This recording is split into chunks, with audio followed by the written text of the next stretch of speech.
नमस्कार दोस्तों। आज सुप्रीम कोर्ट ने एक ऐतिहासिक फैसला देते हुए यूजीसी के जो रेगुलेशन आए हुए थे उस पर रोक लगा दिए हैं।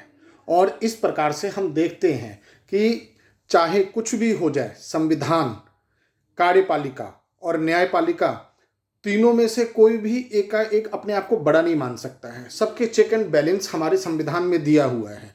जैसे ही किसी के अधिकारों का उल्लंघन होगा तो कानून तो अपना काम कर रही है, लेकिन यहाँ फिर से एक सवाल है।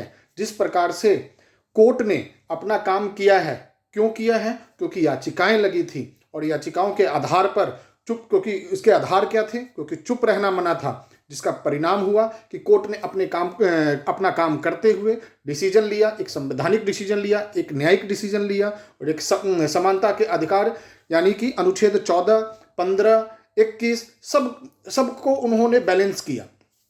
अब अगर एक सवाल यहाँ पर उन लोगों से है, हमारे उन जनप्रतिनिधियों के साथ में है कि जिन जनप्रतिनिधियों को हमने चुना था कि समाज के प्रति अपनी जिम्मेदारियों को निभाए, किसी भी तरह का किसी भी इंसान के साथ अगर नाइंसाफ़ी होता है, उसकी अवहेलना होती है या उसके संवैधानिक अधिकार का उल्लंघन होता है तो उसकी हिफाजत वो करे।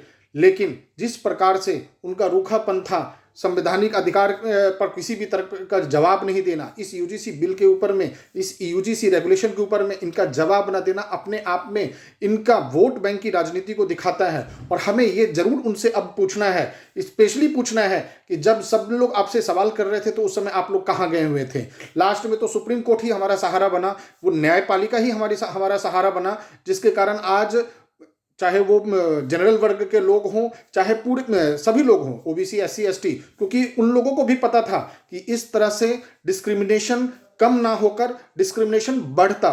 क्योंकि आप इस बात को मानकर चलिएगा, अगर सरकारी आंकड़ों में जाति लिखा जाएगा, सरकारी आंकड़ों में अगर जाति शब्द होगा तो ये जाति प्रथा और ये डिस्क्रिमिनेशन कभी खत्म नहीं होने वाला है। तो सबसे पहले तो सरकारी आंकड़ों से इस जाति को खत्म करने के लिए काम करना चाहिए, क्योंकि बराबरी का हक अगर है तो सबको बराबर मिलना चाहिए। किसी को पता ही नहीं लगना चाहिए कि कौन किस जाति का है, किस हिसाब से है।